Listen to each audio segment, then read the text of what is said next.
Welcome, welcome, welcome to the 2023 Eisenhower Health and Wellness Lecture Series in partnership with the LGBT Community Center of the Desert. And I'm going to do I'm Candace Nichols. I'm the Director of Programs at the LGBT Center. I keep saying the LGBTQ Center. I remember to put that Q on the end there.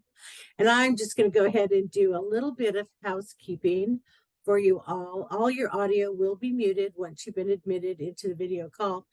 And if there's a chance, we'll open up the microphones so you can ask questions. But if you have a question while we're going, and so you don't forget, please be sure to use the chat to ask your questions, and we'll do our best to get those answered before we're done. We would love it if you turn on your video so that we can see your smiling faces. You don't have to worry about being recorded, even though this is being recorded. It is your audio only that's being recorded, not your faces.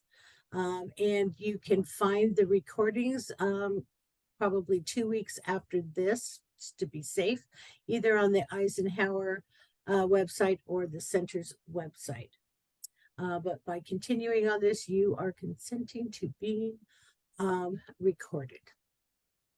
So right now, without further ado, I'm going to introduce from Eisenhower Health, Brett Klein, who will introduce our speaker for tonight. Great, thanks, Candace. Hello, everyone. A few familiar faces in there. I'm excited to introduce Marielena because she is my colleague. She's also just such an important person to our side of the house and our nursing side and everything for our diabetes patients and everyone who battles with that. And every time I listen to her, I find something new that I had never heard before. And so tonight is one that I've always been interested in, and I'm excited to see what we're going to be chatting about. And as Candace mentioned, just use the chat feature, and then at the end we will open it up for live Q&A and get your voice heard. Anyways, thank you for having me today.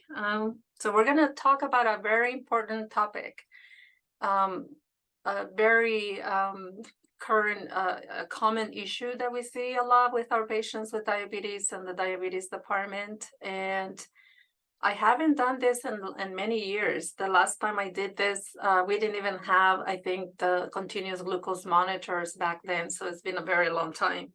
A lot of things have changed. So how low can you go? And driving under the influence of hypoglycemia, I thought it was time to talk about this again, because we are seeing some people doing some things that are scary, not only for them, for their safety, but for everyone else out there driving around. And these people are like a drunk driver. That's how the police is also trained on how to, let me see, it's not letting me change there. So we're going to talk a little bit about what is hypoglycemia. We'll mention hypoglycemia and awareness. So some people, I'm sure, have not heard about that, don't know what that is, in continuous glucose monitors, bionic pancreas, diabetes and alcohol.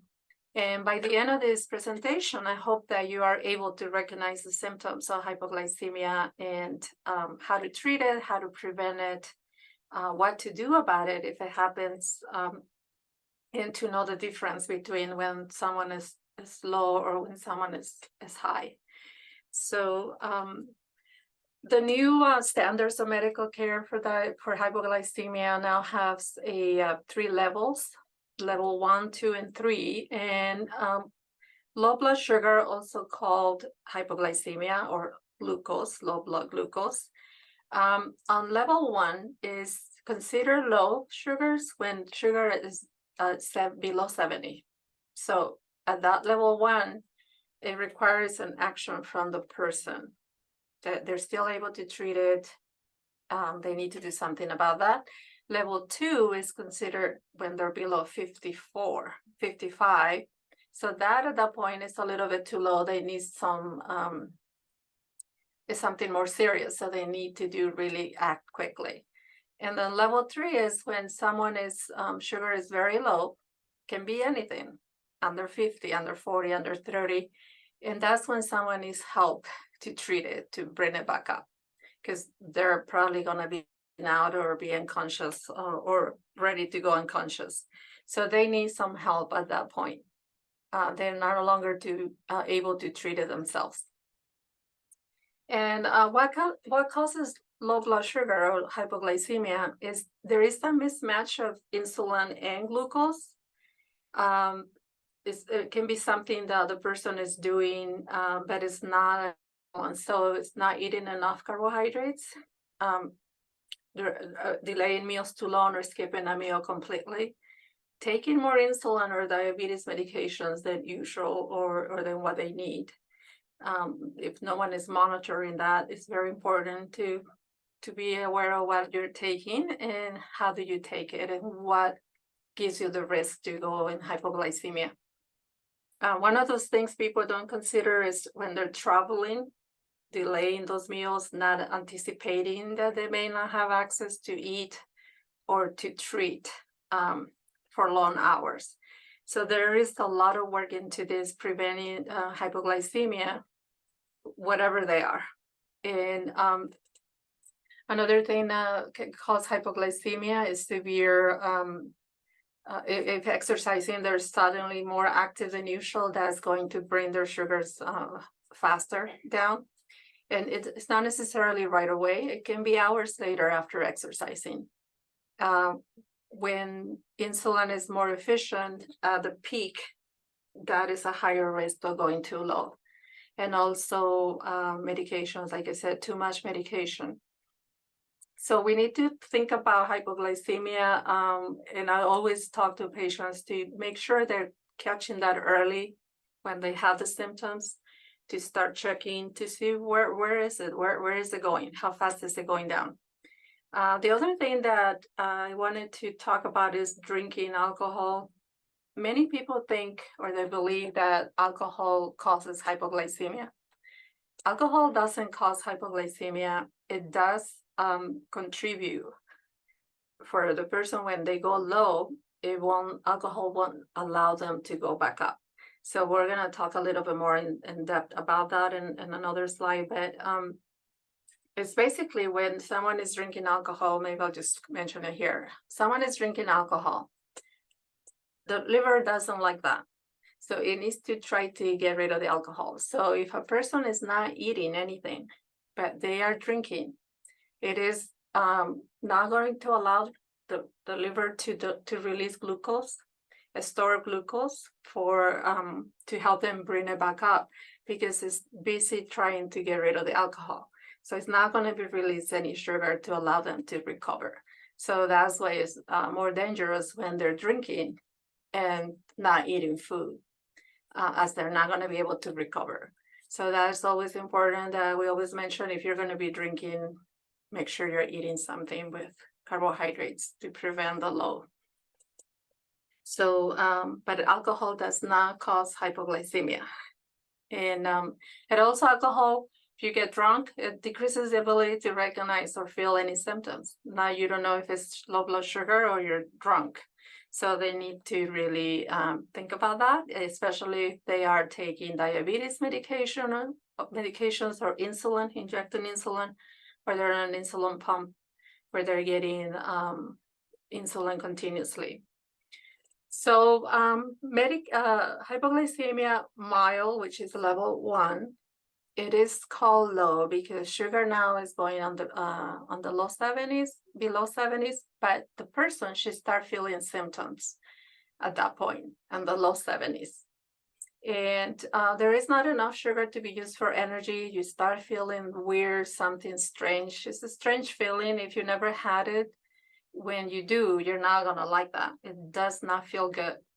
So the best thing to do here is as soon as it starts going low, the first organ to get affected is the brain.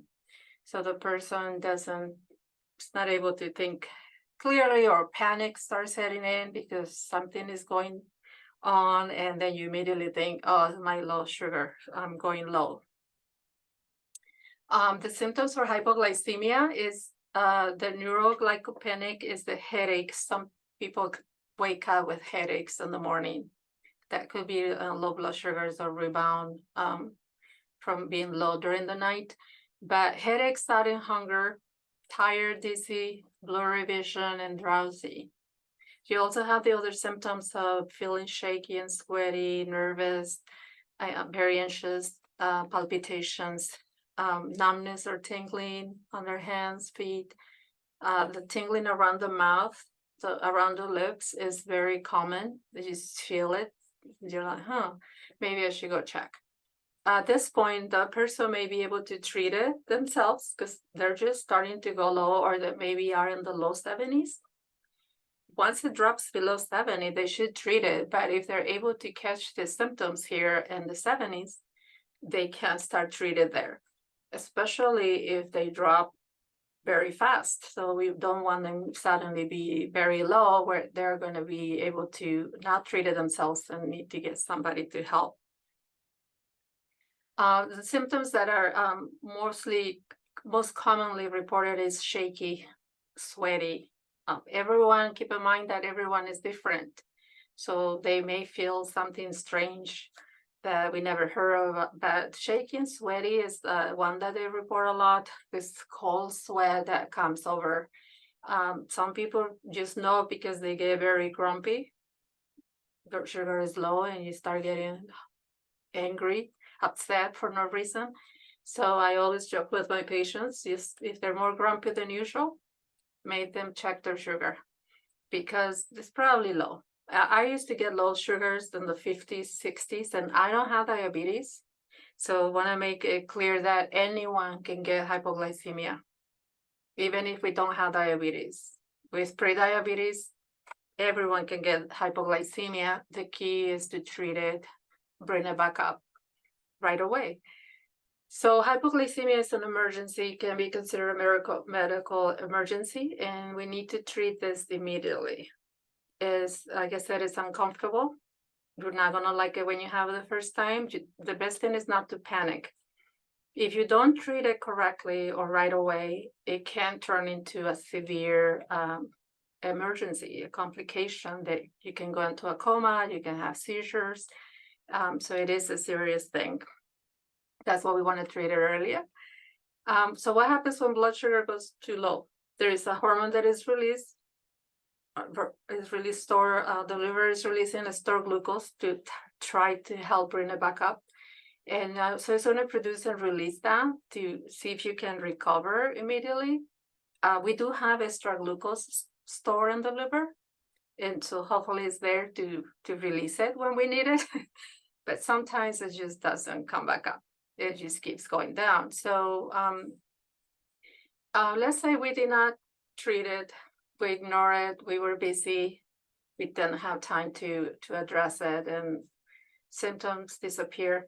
Or now you're going more lower, even lower. So now is you're feeling a little bit confused, a little bit irritated.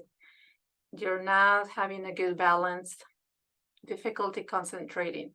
You're not able to say the words as accurate. That means that you may be in the moderate level, which is level 2, that your sugar now is below 55. So now is an urgent low. So at this point, a person may be able to feel they're shaky or they may have some symptoms, but they are not able to treat it themselves. Some people get confused as soon as they get to 50. And they may have juice or something there. And they just cannot think to grab that juice and drink it.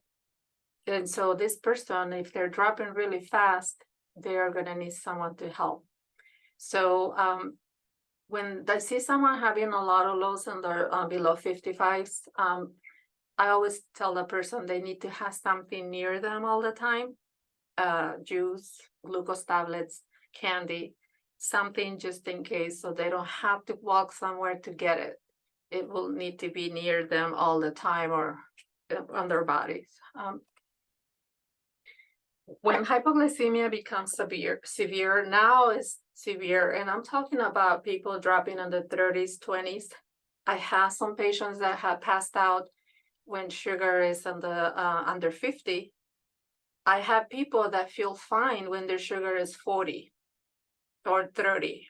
They say, no, I feel fine. I don't have any symptoms. And we see that all the time. So this is going to depend on the person. But it is severe hypoglycemia if it's below 50, 40, 30, 20. This person is probably not going to be able to treat their hypoglycemia and bring their sugar back up. They're going to need some assistance. So the thing is that if they're about to pass out, you don't want to put anything in their mouth because they can choke. Glucose gel will be fine to put it on the side of the mouth, so it will still go in, and hopefully they can swallow it and recover. But it's not recommended that you put anything by mouth so that they don't choke on it. You want to call 911 because they will come in and they'll breathe the glucagon. They know immediately to treat for sugar. If someone says that they have diabetes or whatever, they are always going to check their sugar, and they're going to give them glucagon immediately to bring them back up. Not necessarily they will need to take them to the hospital, but they can treat them there and wait until their sugar gets back up and the person cuts back. So they may require some IV fluids with dextrose in it to allow them to get their sugar up quickly. So anyone with diabetes, with insulin or medications that cause low blood sugars should always have glucagon at home. And glucagon, we have 3 new ones that are actually a lot easier now to inject, but they need to have it at home. This is a hormone that increases blood glucose immediately. So it is injected. It's just they open the pan, they just they remove the cap, put it on the thigh. It's more like an EpiPen. Just press on it for 5 seconds. There's a very low click that you can hear. You press it on the thigh, wait 5 seconds, and then they got the medication. Then you can release it. So this one, the person responds quickly to glucagon. However, if someone has high risk of hypoglycemia, or they're passing out all the time or going low all the time, family and friends and co-workers, they need to know where that glucagon is. So if it's severe, they need to immediately go get it and inject it to that person. The person is not going to be able to do it themselves. They do need a prescription for glucagon. When we put someone on insulin or an insulin pump, we do also require the physicians to prescribe glucagon. The thing with glucagon, it can last a year and a half. The new ones now can last a year to a year and a half. You can't keep them in the refrigerator, or you keep them at room temperature. If they're at room temperature, they're going to last less. But there is also that expiration date on it that nobody checks. And this one is not one of those medications that you want to inject if it's expired. So you don't want to take a risk that you'll be unconscious, passed out, and not able to use it. It's not working. So I always tell patients, check the expiration date, because it's better that you never use it and you have it for 2 years, throw it away, and get a new one. And if you need it, you want it to be good and be ready to be used. So glucagon should be always with someone with risk for hypoglycemia. We do have also the inhaled, the nasal one. So people don't need to inject if someone has needle phobia or whatever, and it's all optional now. They have choices that can be put in the nostril, and you just push it 2 clicks and then they inhale it. Even if the person is unconscious, that will go right in and the person will wake up. So you don't have to go get a pen and inject them. But this one goes right into one nostril. You push the bottom part up, you hear 2 clicks, and it's given. Person will inhale it. Again, this is someone that family, friends, everyone needs to be shown where it is and how to use it. And you let them know, hey, I go low. If you see me about to pass out, just give me this medication. And have them always available at the office, at work, at home, whatever they are, they need to have that with them. So glucagon is it acts quickly and prolonged unconsciousness. It will be very harmful for the brain the longer that person is with very low blood sugars. that person can have permanent brain damage. So we need to bring the sugar up right away. We do see a lot of hypoglycemia now with people having diabetes for many years on insulin, or having episodes constantly or frequently, or not being treated properly. We're relating dementia due to the hypoglycemia episodes that they're having, because every time glucose drops down, the brain cells get affected. So that's why it's important that you bring it back up immediately. You drop everything that you're doing. If you feel like it's low, or you confirm that your sugar is low, you want to bring it up very quickly. And then when it's severe, if you have to use glucagon, it's severe, you need to call 911.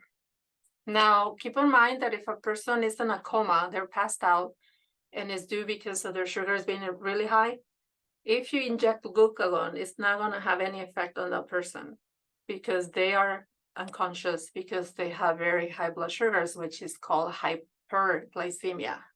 It's the very high blood sugars. So if we give glucagon, we're really not going to do anything damage to them, but they're not going to wake up because they're not unconscious from hypo, from being low. It's because they're really high. So they'll need to be called 911 and take them to the hospital and put them in insulin IV fluids and insulin drips to bring them down and get them to stabilize. But for this, you can do it at home as long as you have glucagon, but you still want to call 911 just to check, make sure that person is okay, that they don't need to be taken to the hospital. If someone got injured when they fell and passed out and they broke something, then obviously they'll stabilize their sugars and then take them to the hospital for an assessment. So hypoglycemia is also related to the level of blood sugars. The signs and symptoms have to do with how low is that sugar, and also to that person, how do they react. Like I said earlier, many people may have symptoms early in their 80s. Others may not have anything until 40s or 30s. So we're going to talk a little bit about that. Also, the rate, if it's dropping really fast, that also, they're going to feel that quick drop. And so that may be when it's really high and they have a sudden drop, they may feel the symptoms too.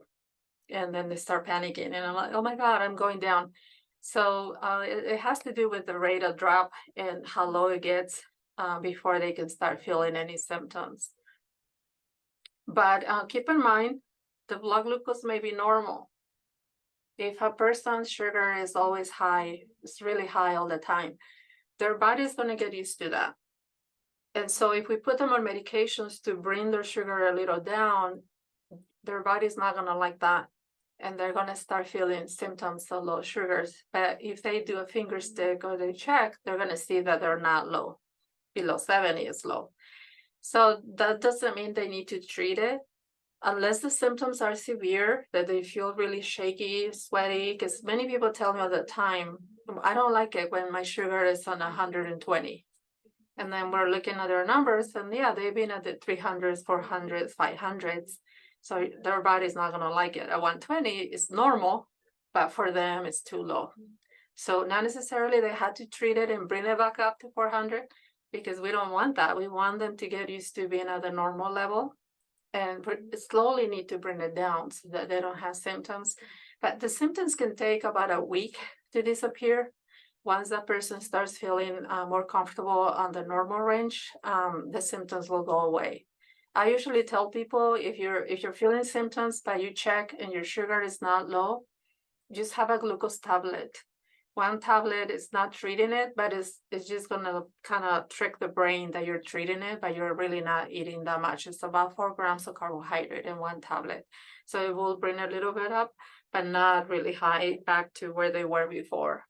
So they can do that and until they get used to being at the normal range. Hypoglycemia should always be confirmed if the person has time to confirm it. If they start having any symptoms and they have a meter that they can grab and do a finger stick, if the sugar is below 70, that is hypoglycemia. They should be treating that. They confirm that they're low, their blood glucose is low. If they don't have symptoms, if they're severe symptoms and their sugar is really low, the meter is actually going to stay low. Most of the meters say LO. That means their sugar is below 20. Most meters will not read sugars below 20, so it will say LO. So this one I thought it was really funny. But if their sugar is really high, it's going to say high, HI. That means their sugar is over 600. It won't read anything over 600. So we have to confirm it to see if we can. If they don't have time to confirm it because they're really feeling bad or they're about to pass out, they need to drink juice or treat it quickly with whatever they have as fast as they can. Do not wait to confirm it. But if you have time to confirm it, you do want to check it. You do want to look and see how low it is. So to know how much carbohydrate you need to take to bring it back up. But again, if it's very severe, do not wait to confirm, just treat it immediately. If a person has very low blood sugars, which happens a lot with our patients, their sugars are in their 20s or 30s, and they don't have any symptoms, that is called hypoglycemia unawareness. So a person that keeps having low sugars below 70, and they don't treat it right away, eventually they're going to lose that ability to feel it. The body's going to say, well, why am I warning you that your sugar is low if you're not going to do anything about it? So it stops warning them. They don't feel it anymore until it's too late. Their sugar could be already in their 20s, 30s, they're ready to pass out when they start feeling the symptoms. So it won't give them time to fix it, to bring it back up. So hypoglycemia unawareness is the thing. And unfortunately, a lot of our patients have that. They don't feel it. And it can be reversed. But I always ask patients, do you feel symptoms when your sugar is at 70, or at what point do you start feeling it? And they'll say, oh, I don't feel it unless I'm at 40. Or they're here talking to me, they say they feel fine, and I'll always do a finger stick and they're really low. And I'm like, oh, okay, you don't feel it. You should feel it when you're at 70s, in the 70s. So they need to reverse that. They can have their sugars high for a while, at least a few weeks high, without letting it drop low, so that when they drop again, they will feel the symptoms again. So it is reversible, but they cannot let it drop low for that period. So it needs to be at least 3 to 4 weeks staying high, so that they're able to feel the symptoms again when they go in the 70s. It is very dangerous to have hypoglycemia unawareness because they don't know it. They could be driving, they just suddenly crash. They don't have any warning until it's late.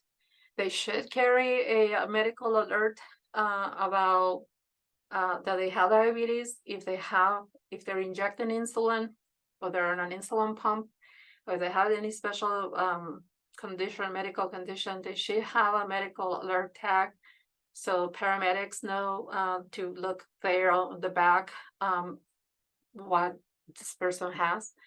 But the police is trained about when they find someone confused behind the wheel, they don't assume immediately it's a drunk person, but they act as a drunk person, a person with hypoglycemia. So they are going to ask and check, and they carry things to give them to bring their sugar back up.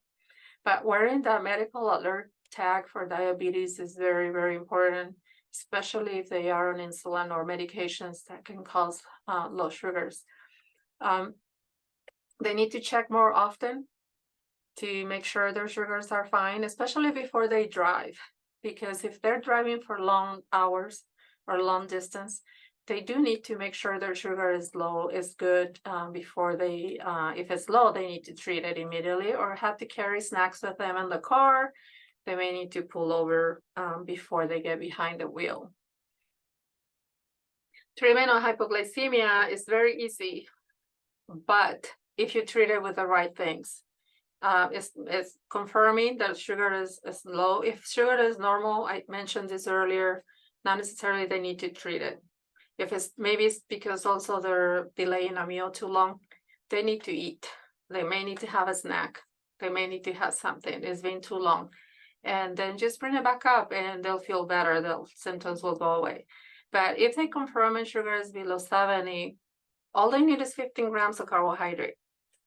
These are carbohydrates, 4 ounces of juice, 8 ounces of skim milk, 4 glucose tablets, or three packets of regular sugar is 15 grams. So any of those they can take right away, and they have to wait 15 minutes to recheck their sugars. It should take that long for sugar to go back up, but they only need that amount. And when people are low, they really go into they don't feel good, so they end up trying to treat the symptoms. They don't, and they just keep drinking juice or whatever they have, and then they end up with the opposite, really high blood sugars. So this one, we have skim milk because there is no fat in it, so it will make the sugar go up fast. If you have something, just juice or soft drink or tablets, it should make your sugar go up very quickly. If sugar is still low after treating after 15 minutes, then they need to do it again, another 15 grams of carbohydrate, and wait 15 minutes to make sure it goes back up. If the sugar is below 55, we need double the carbs. We need 30 grams of carbohydrate, and that's going to be doubling. Instead of the 4 ounces of juice is 8 ounces. These little packets of glucose are 15 grams each, so they will have to take 2 to bring it back up. If they're below 55, the lower the sugar is, the more sugar they're going to need, and the longer time it's going to take to come back up.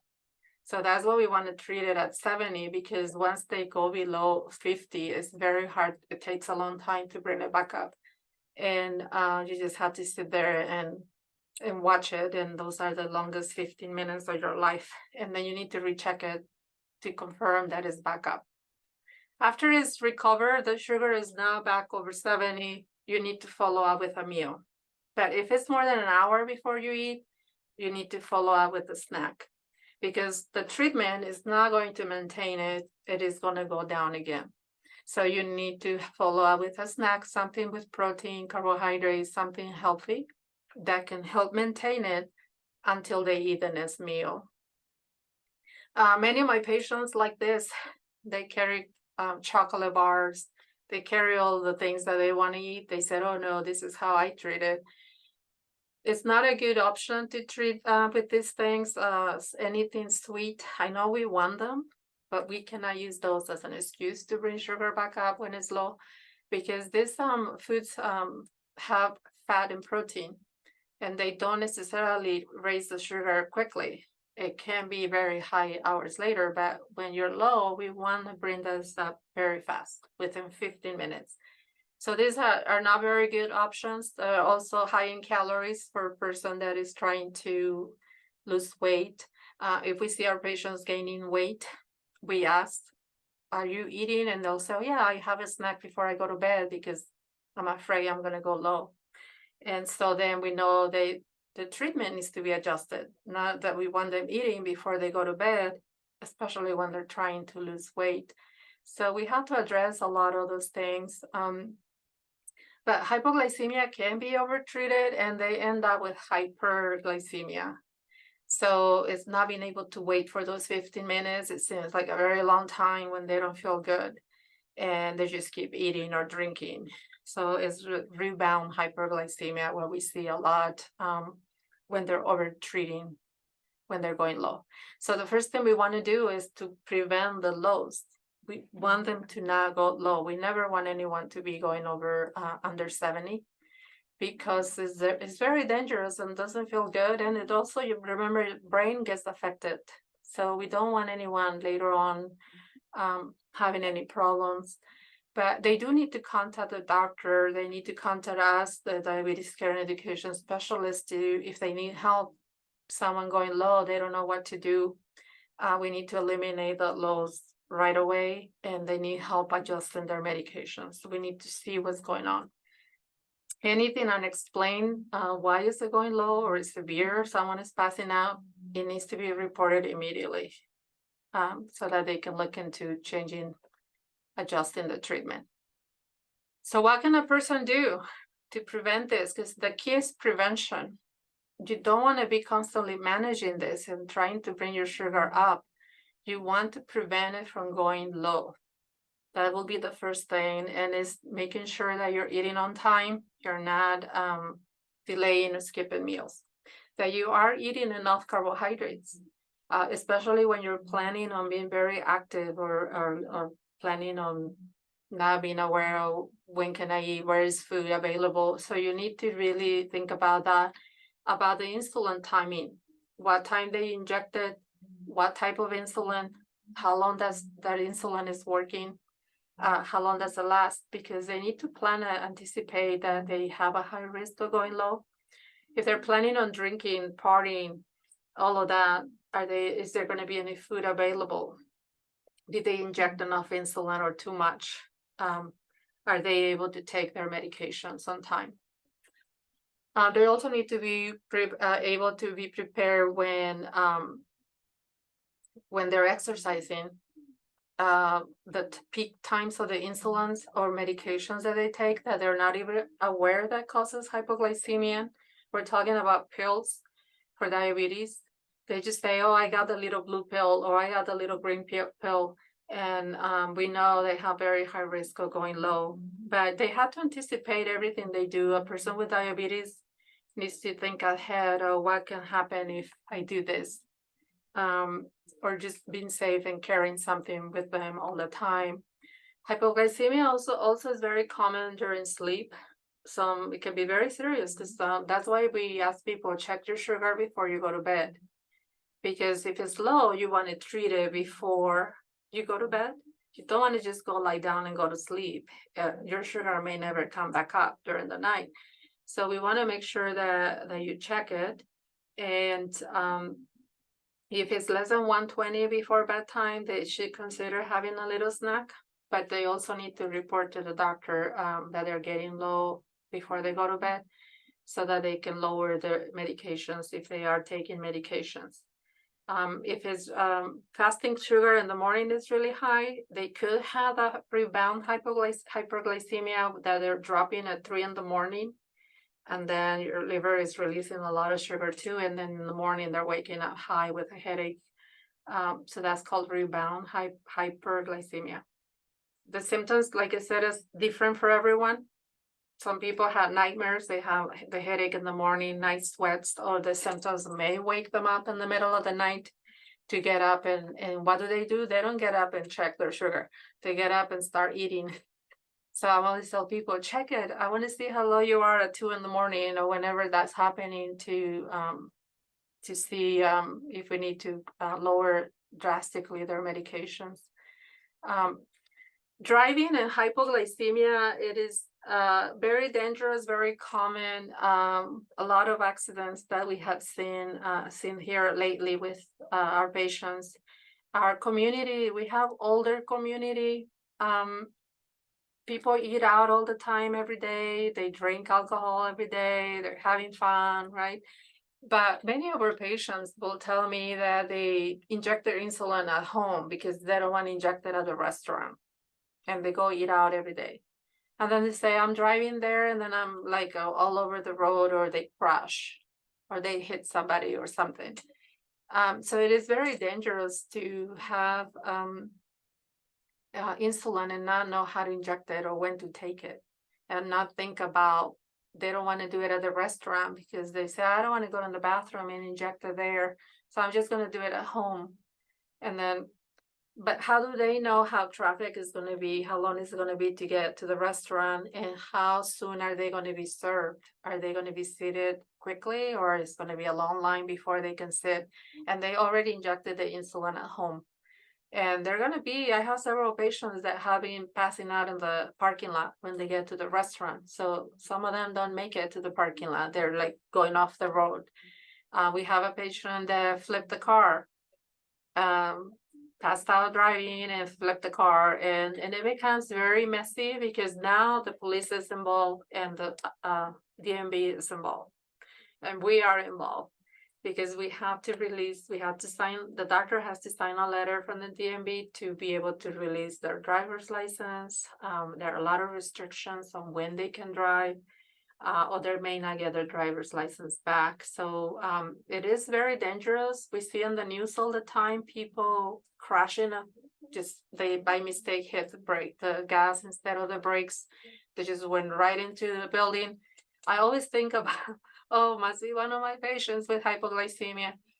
But I know people by mistake hit the gas instead of the brakes, but it happens a lot. Where is someone with diabetes with low blood sugars and they got confused and then went right into a building, or they can kill people. They kill somebody, and it's worse than a drunk driver. I always joke with my patients that if they're not listening or they're just doing their own thing and we want them to be safe, I always tell them, which way are you going so I can go the other way? Because I don't want to be driving on the same road with you. So it is important that we want us to be safe and people out there and our patients to be safe. And it's all a matter of education on how to prevent low blood sugars and how to treat it quickly, and anticipating what can happen, especially if it's happening all the time. So when I did this research for this presentation years ago, exercise can affect the sugar, and sometimes we think, oh, it just happens right away when they stop exercising, sugar goes low, or during exercise, or they have the risk for a few hours. It's 12 to 72 hours after exercising. If it's a intense exercise, depending how long that exercise was, they may have up to 72 hours later the high risk of going low. And so we have to address that with people to be more careful, maybe decreasing the amount of insulin they inject before. They need to start higher before the exercise.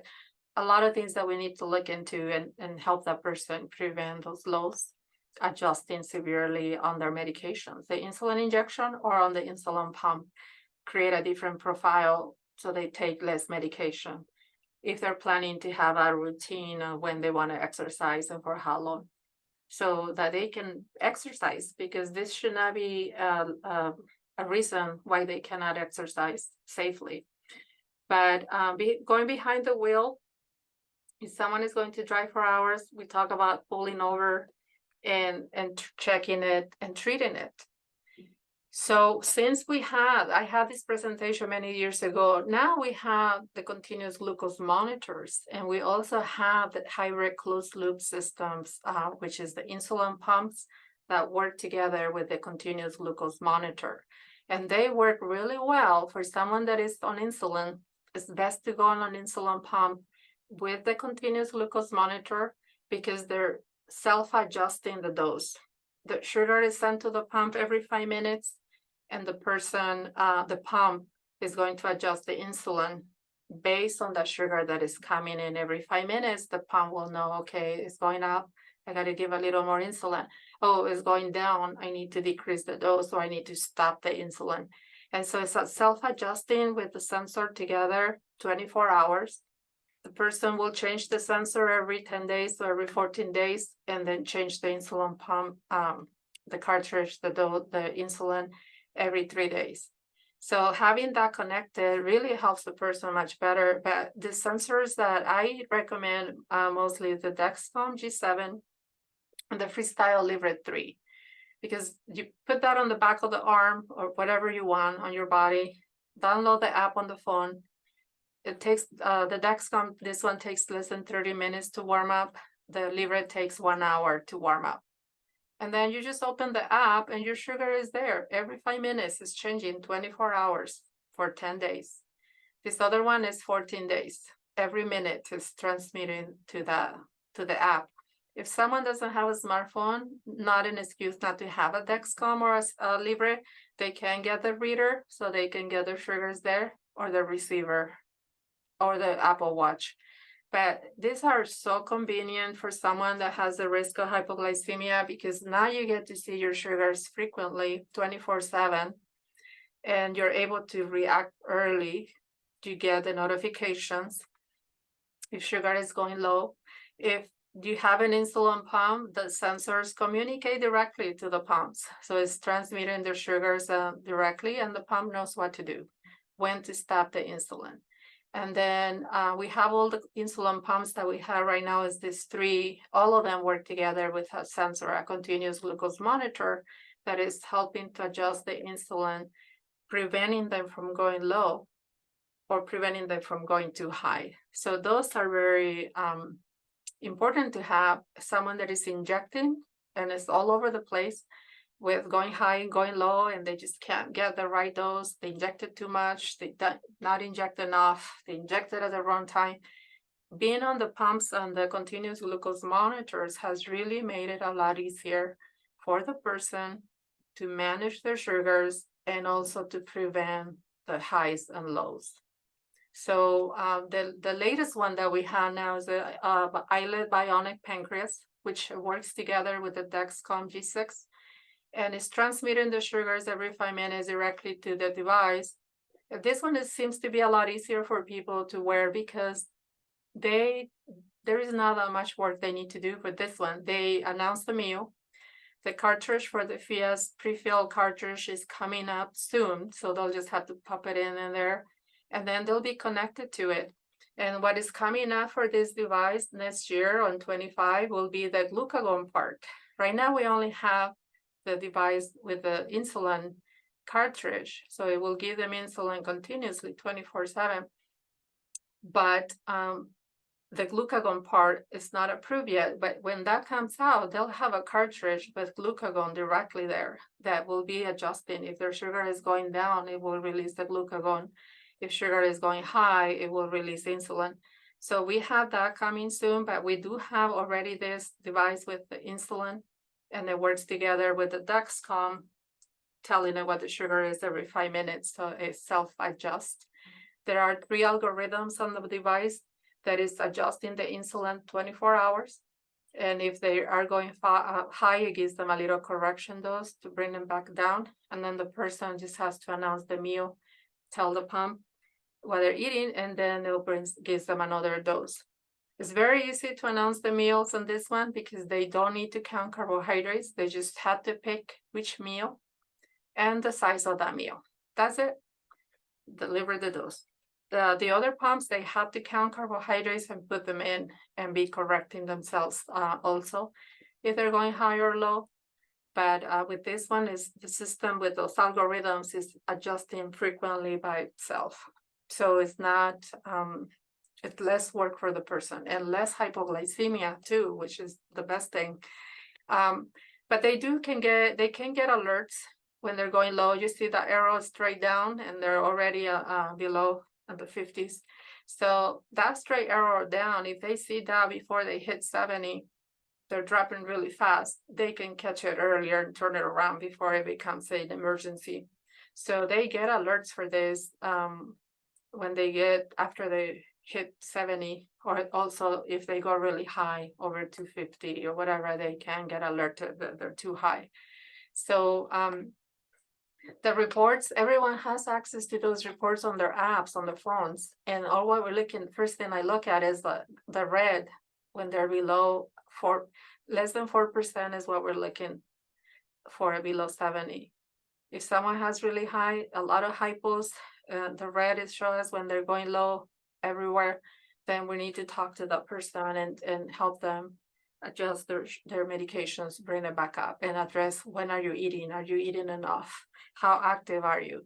So I ask a lot of questions, but everyone has access to that so they can see how they are doing live 24 hours. And they have to think about the injections again and the timing of their meals, when they're dosing, when they're eating, and driving. This is my last slide. Driving and hypoglycemia again is the studies show that people with diabetes really are not able to judge that well when their sugars are going where their sugars are. But how many times I hear my patients tell me, I know my body, I know when my sugar is low, I know when I'm high. I'm like, no, you need to check your sugar. I want you to confirm it, because what you think it is, it could be the opposite completely. So we need to be better at checking more, especially with diabetes, especially having high risk on medications that cause low sugars, to keep not only themselves and their families, but other people safe. And driving safely is the main thing. We don't want anyone losing their driver's license. Like I said, is a lot of work that we have to submit to the DMV in order for that person to get their license back. And now Dr. Edelman did a presentation about this. He's an endocrinologist in San Diego too. And he says, I won't sign for the DMV for someone to get the license back unless they swear or they sign a consent that they are going to have to wear a continuous glucose monitor when they're driving. So that will be the best thing. Have a continuous glucose monitor when they're driving so they get alerts if they're going low. They pull over, fix it, continue. But if they're just driving reckless without knowing what their sugars are, it's very, very dangerous. And they can be treated as a worse than a drunk driver because they can kill people. Unfortunately, people have died because of someone having low blood sugar.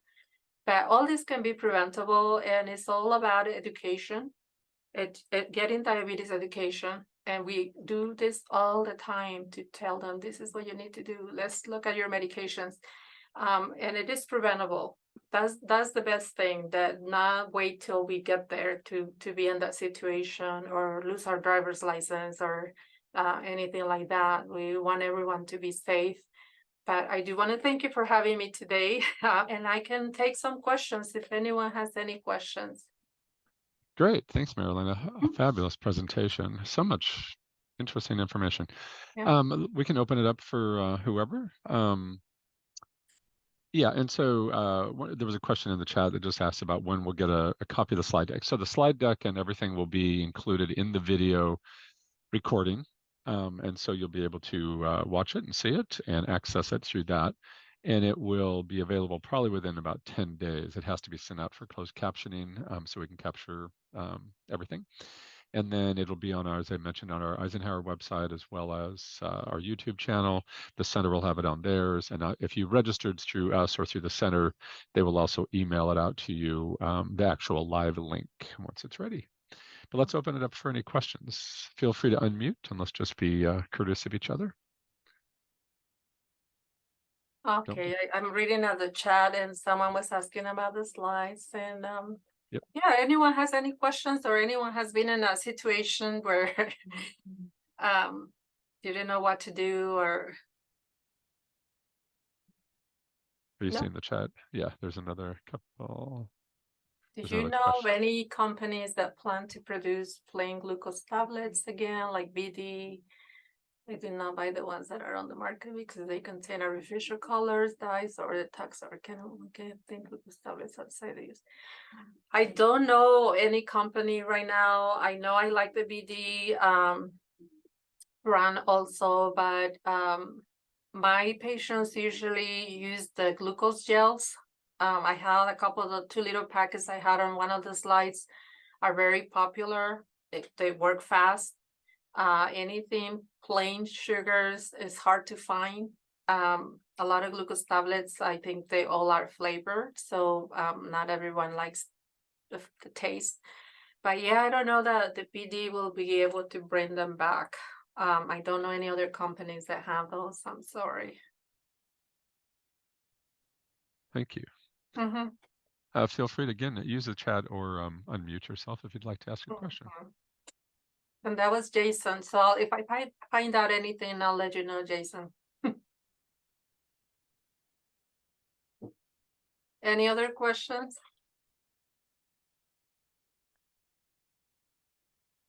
Good. So you're all doing good. That means that. Great. And thank you for attending today. I know I see some familiar faces. Well, thank you very much for this, very informative. And we thank you for such good information. I really didn't equate a lot of that with car accidents and that. So that was interesting to me. If that's not your world, you don't understand that. So yeah, it happens a lot. Yeah. Yeah, you never really know. We literally just had one in Palm Springs yesterday morning that I passed, and they're trying to assess right now. They had some it was a health-related situation that they took out a light pole and unfortunately did not survive. Yeah. So you just never know. Yeah, and we had one of our patients that flipped the car, but it was really hard to get her driver's license back. Because she argued that it wasn't because hypoglycemia, the police says it was. And obviously the doctor has to submit that. The police submits that to the DMV, and the doctor has to sign that, but with restrictions that if they have a continuous glucose monitor, they should be okay driving. But also they send them back to diabetes education to prove that they're not having any low episodes so that they know how to manage that and prevent it. Otherwise, it's hard to get the driver's license back. But it happens more than you think. Yeah, true. Mary Beth, you're muted.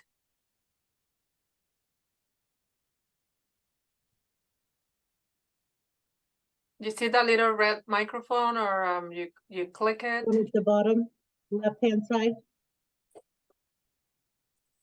It's a little microphone that says mute. I don't know if I can. I think I can. No, I don't know if Brett ask- can send Yeah. a unmute request. I didn't ask to unmute. I don't know what it shows up on her. Maybe it might. That's true. There we go. There you go. Here you are. We can hear you. I think I've forgotten my question. Oh, I know. Are these driving incidents that you're referring to mostly among senior citizens? Yeah. That necessarily not only older people, it happens on the younger people too. But in our community, since we have many seniors, it happens a lot. Right. Yeah. Yeah. And because I mentioned they drink a lot every day, they drink. And with combination with insulin and other medications, they are really at high risk of passing out or doing something while they're driving.